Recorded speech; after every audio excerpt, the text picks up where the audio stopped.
Hey, it's Jason from Bohemia Bees. It's a sunny day here in the apiary finally after a couple days of rain.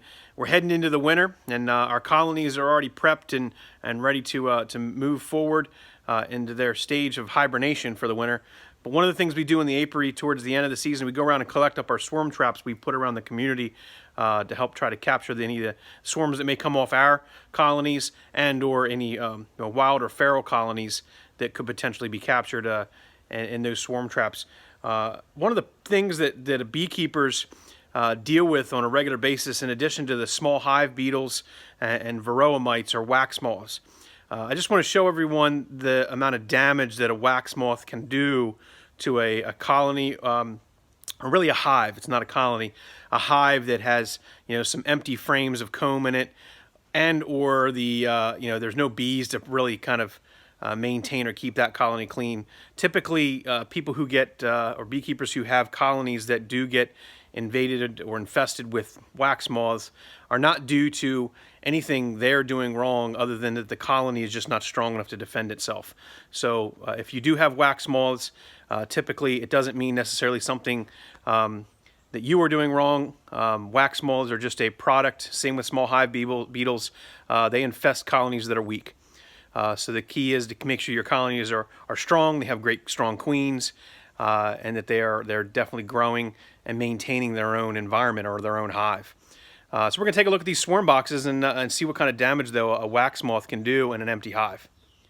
Alright, so we've got our two swarm traps that we've pulled down, and we're going to pull the lids off and take a look at what we've got. One thing that you'll notice in these colonies is that we typically, when we set our swarm traps, we only put typically 2 frames and leave an open frame. It gives them a sense of volume. But you can see just by this frame that's coming out here, it's infested with wax moths. There was a natural foundation in here, and you can see the thousands of eggs that are infested in this, and they just basically chomp through the actual wax that's in here. I'm going to set that aside.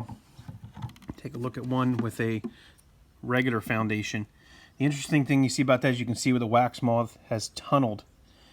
You can see the lines where they've tunneled in the background. Where that's pretty disgusting stuff. But they definitely do a number. Oh, there's a wax moth right there. See? Laying her eggs in her colony. Doesn't matter what kind of frames you put in, whether you put natural foundation or whether you put... Here's another example of the damage that a wax moth can do in an empty colony. These are all trashed frames for the most part. Here's a frame that did not have any comb on it, and you can see they still tried to infiltrate it or infest it. And the bottom down here, you're going to see a lot of the droppings, as well as some of the larvae of the wax moth. So your next question to me, well, let's one thing I also want to point out is their cocoons. When their cocoons are put, you can see what it does to wood right here. It almost eats into the wood, which is why they're so devastating to your woodenware and in your colony. These are all their droppings, as well as just their cocoons. So how do you clean this up, right? So your question is how do we get rid of these? You have to really kind of take the equipment and clean it entirely. These frames, any of the wax that's on it, I'm going to set this out in the sun. There's no sense in trying to save the wax or anything that may be remaining on them. If you put it out in the sun, the moths don't like the light. We'll allow the wax moths to retreat off of the frame, and then we'll clean up the frame.